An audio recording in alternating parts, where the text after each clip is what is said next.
Co tu chcete do píče? To Michal mě budil takto brzo kvůli vám. No, my jsme jenom chtěli... Zasmrat do píči. To byste tady srali? Tady nebudeš takhle srát, Nimrčku. Počkej, nech ho. To nebyl on. To byl Michal. To Michal tu sral zase? Já pojebujej. Náš profesor se jmenuje Strouhal, kdyby něco. Co? Ten zbrt se rouhal? Stát! Co to má znamenat? Jánský novotný král. Si snad děláte srandu, kde máte přezůvky? No, jediný Grunza z vás má slušný vychování a přezul se. Z něj byste si měli vzít příklad. Grunza může do třídy a vy pacholci se mazejte přezou, nebo vás zaznamenám do třídní knihy. A jednoduchou rovnicí zdůvodníte jednotlivé chemické procesy.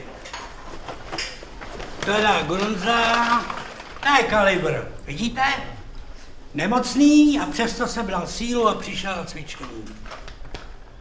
Možíš. Možíš. Co říkáte? Možíš. Bude takzvaná Jo, možíš. krystalizace. Vydržte, já ho donesu. Ale to debil, nezná, co je možíš. Stavenou aparaturu. Na vás by byl Mendělejev pyšný.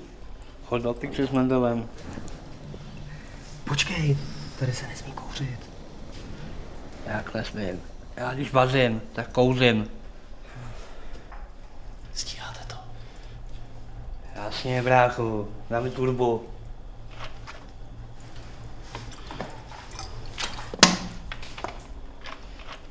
To je benzín. To je lepší. Rychlejší. Tak dámy, co tady máme? Tak vidím, že někteří z vás mají už krystalizaci úspěšně provedenou, takže můžeme přikročit k další fázi a tou je přeměna skupenství pevného na skupenství plynné. Ví někdo z vás, jak se tento proces nazývá? Sublimace. A výborně, Grunza, vy dnes přímo excelujete. Asi vás navrhnu na chemickou olympiádu.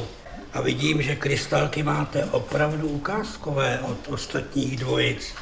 Kažte, já si trochu naberu. Neber to, Čeko. Tak ukažte mi tu nahřátou baňku. Nedávej mu to do bonga, dej to do albalu. Když cítne, to silný. Tak bylo, odpíšem. Čau, Peťan. Co se to ve mně pění? Všichni jsou podráždění, když se řekne, co se nemá, skurvený časy se mění. Přesník piču necení tohle skurvený schéma, proto chci na plnou hubu teď probrat tu pár téma. Všichni trendy smrti jsou nyní bio-vegan, jen napisy mohli nám ostatní povyšovat ega. Já jako Vincent Vega žeru burgery, taky stejky a s vysoka pisím na všechny teplý snowflakey. Mrdám domácí limonády, chci barmana, ať pivo dámy, rád si na paru cíko, foukol kůřek si tu biomámy. Píčam, co mají krámy, jak krvácej na volno, z takovýho feminismu je mi vážně nevolno, neposílám nic.